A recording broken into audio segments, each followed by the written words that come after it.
Hey, what's up guys? This is Pelican Dude, and I'm just bringing you this interesting little video here. So this is a commentary, so click out if you're wanting a live com or like a thoughts video, I guess, but basically I guess it's a thought on a mechanic in the game. And I wanted to do a live commentary today. I had been recording for an hour yesterday by the time you're watching this, and an hour into the game we had a server crash, which was really unfortunate and stinks because this is now the third game in a row that I've had ended a server crash. But whatever, at least it went on for an hour and it was entertaining. That's actually the gameplay you're watching now, is a little segment from that. But I wanted to make this commentary mainly to kind of talk about that I haven't made a video in a while, and that's because I'm not gonna apologize for not making videos because I feel like that's the stereotypical thing to do, but what I'm going to say is that, you know, this is kind of a hobby for me, and when I've got other stuff to do and more important stuff to do, I'm sorry, but I just can't really make a video.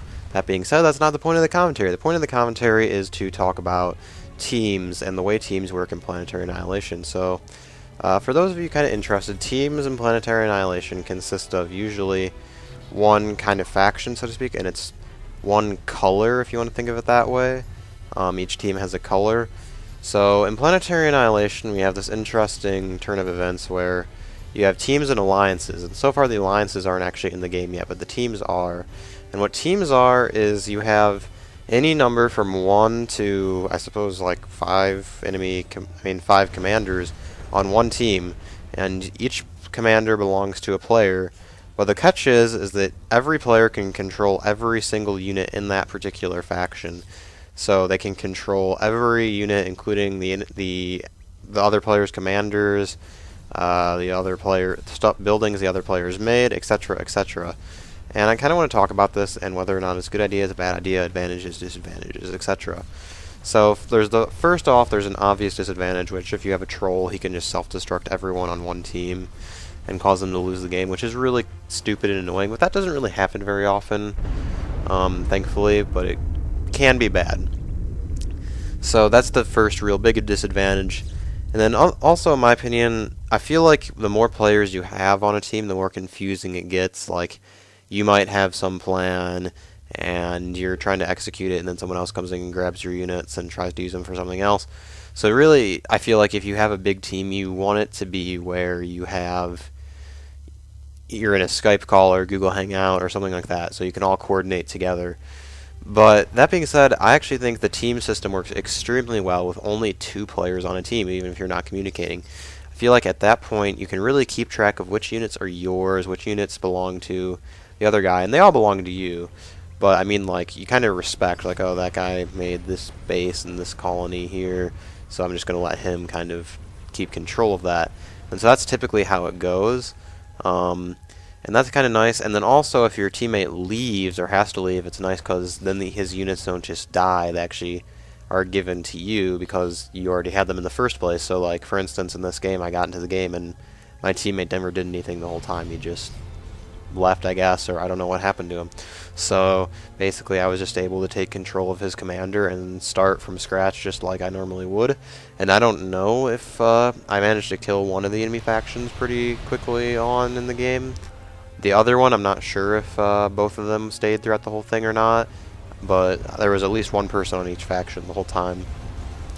So basically, that's kind of the fun part about the whole dual commander or dual player per team thing, is you have this multi-function where you can have more than one person controlling your faction at a time, which is actually pretty convenient, and as long as the people or players are respectful of each other, it works extremely well.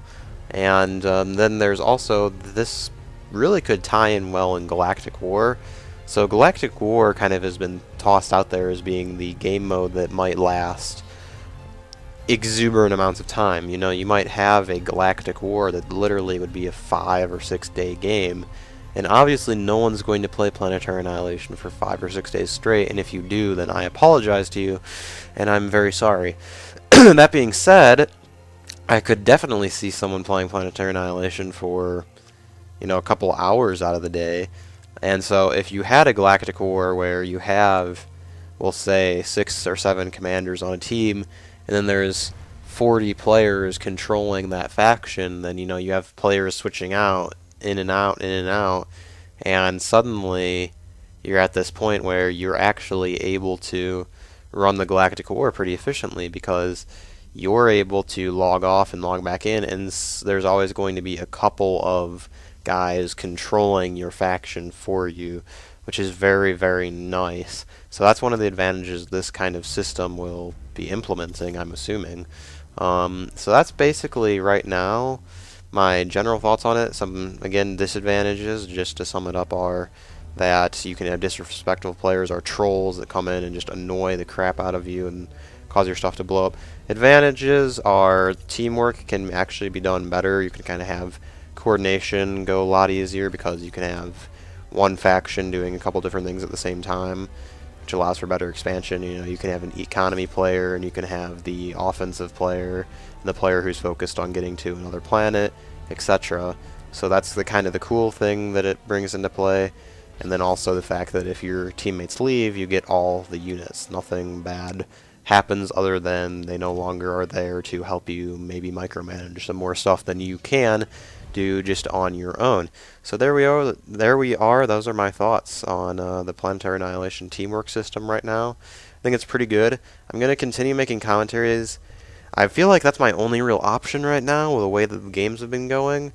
So I'm thinking about starting to do a unit breakdown series where I just take certain units and kind of break them down. Part of me doesn't want to do that while we're still in the beta just because I know the balance of the units are going to be changing. Like, I really hope that the assault bots are going to get their range reduced a little bit, or vice versa. We can have the tanks increase their range a little bit, and then I also hope that the commander gets a slight range reduction as well.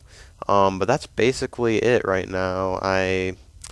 But when the units get balanced, they'll get balanced. So I'm thinking about, again, doing kind of unit breakdown series. But anyway, thanks for watching, guys. This has been Pelican Dude. I hope you enjoyed the video. Leave a like if you liked it. If you really find it necessary to leave a dislike, then dislike it. And comment if you want to share your opinions and ideas. Alright, have a nice day.